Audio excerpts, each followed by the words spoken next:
Ugly, ugly, ugly football, but the Eagles survive Lambeau and win to bring their season record to 7-2. This was most definitely a showcase of defenses, and once again the Eagles show why they're the best in the NFL in winning one-score games. This game also showed why Kevin Patullo is still learning how to effectively call games in this league, and it's beyond frustrating. You know what? Let's get into it. Welcome to Fourth and Chill.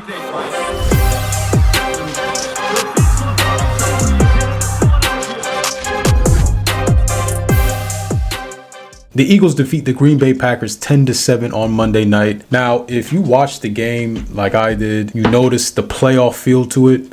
Grueling dogfight game. Neither team had scored in the first half. Eagles were coming off 15 days of rest, and the Packers were coming off an embarrassing loss to the Carolina Panthers. I think it's worth noting that Nick Sirianni and the Eagles were trying to stay perfect coming off a bye. Yes, that's right. Nick Sirianni and the Eagles are 4-0, now 5-0, coming off a bye week, and that's pretty impressive. And it does speak volumes to Nick Sirianni's leadership and the mentality he instills in his players. Now, here's where I'm at with Nick Sirianni and most avid Eagles fans. Now, we all understand that Nick Sirianni is not a scheme guy like Sean McVay, Kevin O'Connell, or even a Kyle Shanahan. He falls into that CEO style of coaching like Dan Campbell, John Harbaugh, and even Mike Vrabel. So coaches of that tier really rely on their coordinators to build and carry out the identities of their teams. And if you're going to call Sirianni anything, you have to start with winner, because the Eagles are currently 54-22 under Nick. However, if you're watching the game like I am, you're extremely grateful for the winning. But it's like the Eagles make the game harder than it needs to be on themselves. What am I talking about? Now, I won't get into the events, metrics, and stats, but if you just use the two eyes that God gave you, we all can see that the offense is not fluid. We just need to be honest about that. And again, I understand that they are winning at the end of the day, and not too much needs to be said about that. And I did say that the Eagles will be getting everyone's best effort every time they match up against Philly, but I feel like they put themselves in weird situations throughout the game. I mean, do not take my word for it. Look, this graphic shows what the Eagles are working with on third and out drives. This is the most by any team since 2014. 2014, people. These are empty drives. Empty drives can swing momentum back to the opposing team. It happened in the game against the Denver Broncos. 3rd and 12 situation, and you decide to run the ball. Why? It's like they forget that they have an all-pro quarterback who has proven that he can beat you with his arm. I don't necessarily think that the Eagles are not trusting Jalen and the skill position players, but rather it's Nick not fully trusting Kevin Patullo to be progressive and creative, and them sticking to that risk adverse style of play calling, and it's just frustrating to watch, and I can't lie. What do you all think? Let me know in the comments below. Now, rant over. Now let's just get to the positives of the game. Now, despite that annoying fumble, which was more of a good play by Cooper than Jalen being reckless, and a few missed throws here and there, I thought that Jalen Hurts played a relatively safe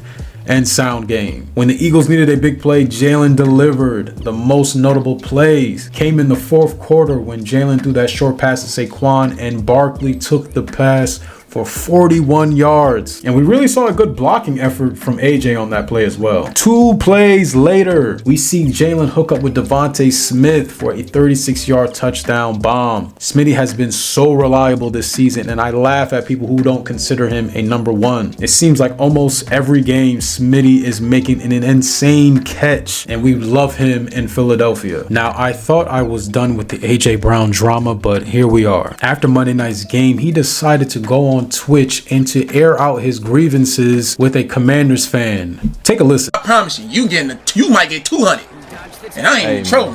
Hey, if you got me on fantasy, man, get rid of me. Daddy, oh! Hey, Daddy had 9 for 168. 2 tub. Whoa. Daddy. Yeah, you said. Hi, Daddy.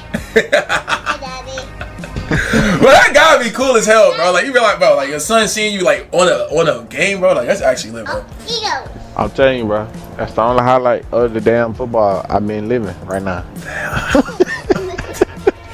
Now, I understand his frustration fully. A.J. Brown, talent-wise, is a top 5 wide receiver in the NFL, and getting him the ball makes life easier for the offense. 3 targets, 2 receptions for 13 yards. I would be upset too. Can't lie. Why Kevin Patullo can't scheme him open more when he has been working with the offense since 2021? That question I still don't have the answer to, but what I do know is that as a captain of the team and having to face a media market like Philly, AJ has to be wiser when he airs out his frustration. Now, AJ Brown did follow up with the media on Wednesday night to kind of explain himself for his Twitch remarks. And here's what he had to say to the reporters.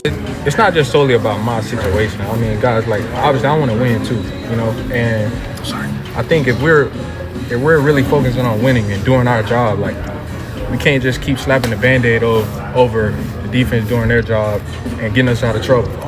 At what point are we going to pick up our slack as an offense that we're so great, you know? And that's what I'm getting at. It's not about we're not winning or I don't care about winning. All I care about is stats. No, it's been week after week sometimes.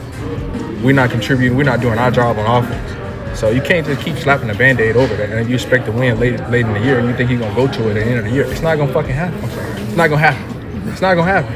You know? And last year, what it was, thank you for the ring, but it's a new season. They adapted. We have to adapt and we have to continue to, like, get better and try to find new ways. So that's where the frustration comes in, because it's not about winning, you guys. Like, I want to win, yes. I want to help contribute as well, do our thing on offense as well. I think that's fair. I hope all of this subsides, but at this rate, it looks like this might be something that might have to get addressed in the offseason with the front office. And the Eagles might need to choose between AJ and Patullo, and with the way AJ's contract is structured, he'll be here for a little bit. Now, can I point out how tough Lane Johnson really is? He left the game in the second quarter due to an ankle injury, but he would eventually return in the fourth quarter to finish out the game. Now, Lane has been a rock all season, and he's honestly an anchor on that offensive line. And I know the offensive line as a whole hasn't been up to past standards, but Lane is doing his part. One interesting play I would like to highlight was on the Eagles' last offensive drive in the fourth quarter, and I believe there was 33 seconds left in the game, and there was some speculation about the play the Eagles would run. Would they ice the game? How would they do it? Would they kick? Would they pass? The Eagles did in fact throw a deep pass to AJ Brown, but it was broken up by a Packers DB, and that led to a lot of comments and statements about Jalen and AJ Brown going quote-unquote rogue on the play. But here's what Nick Sirianni had to say about that last play. So the end of the game, we're up 3, and I would have liked to be in a little closer to kick a field goal, but the closer we would have got, the more. Again, you play every situation a little bit differently, but I think it was into the wind on that one. I knew the kick would have to be a little bit lower trajectory of a kick on that particular one. I got a lot of faith in our offense. It didn't work out on this one. We just didn't get it. But the decision, I stand put on that decision. Especially being up 3, because you go up 6, they're still going to need a touchdown, being a Hail Mary, everything like that. So we would have ended the game if we would have got that, and I got a lot of faith in our guys to be able to do that. But the reason I didn't kick the field goal, again, being up 3, and also just this trajectory into the wind there on that particular one. Look, man, Nick Sirianni is not a perfect coach, but that man will defend and stick by his players no matter what, and that is something I can admire about him. He may not be the best developer of coaches, but that man will jump on a grenade for his players. Let's talk about the defensive masterclass, shall we? Vic Fangio called himself a great game on Monday night. He held Green Bay scoreless up until the fourth quarter, and even then, it took a bogus penalty call to get the Packers into scoring position. But really, all eyes were on newly acquired outside linebacker Jalen Phillips, who had himself a game and a half on Monday night. Nothing but joy and elation since joining the Eagles. Here's what Phillips had to say about his experience so far with the Eagles. I just felt super grateful. This is the first time in a while that I've gotten a little emotional before a game. Just, obviously this stage and, coming here is my first time at Lambeau, walking out through that tunnel. It doesn't get better than that. So, yeah, I'm definitely grateful. Felt amazing energy from the guys. was just an air of confidence. And you know, everybody played together. We had a great game. Honestly, it was super gritty. So yeah, I'm just grateful to be here for sure. Just gratitude and just like taking in the moment. I mean, you know, like how insane is it to be playing at Lambeau Field on Monday Night Football? You know, Eagles versus Packers. Like it's huge. So you know, just processing all that and taking it all in. Not only did Phillips have a great game, but I felt like Ojomo, Jalix Hunt, Nakobe Dean, Jalen Carter, and Quinyon Mitchell all had phenomenal games. It was also good to see Brandon Graham and Nolan Smith out there as well. If the Eagles can keep everyone healthy as they approach this home stretch of the season, watch out. Now, some interesting news surrounding cornerback Jair Alexander did break on Tuesday night. The cornerback will reportedly step away from football to focus on his mental and physical health. What was interesting about this whole ordeal was that Alexander was a full participant in practice all last week, but I guess no one really knows you like you. And I applaud Jair for taking a pause to focus on his well-being, and I pray that he finds peace and healing in doing so. The Eagles did make a corresponding move to Jair Alexander being placed on the retired list, and that was activating cornerback Jacorian Bennett from the IR. Bennett did practice last week, so we hope to see him in action against the Detroit Lions next Sunday. Listen, y'all, the Eagles are approaching their final 8 games of the regular season, and I think the play calling will be what it is at this point. My hope going forward is that the offensive line will continue to get healthier, and I hope that we will continue to see more involvement of AJ Brown. He makes life a lot easier for everybody if you just give that man the ball. Please do not forget to like, comment, and subscribe to the channel. Also hit that notification bell for all Eagles related news. Thank y'all for tapping in with me. Until next time, fly Eagles fly.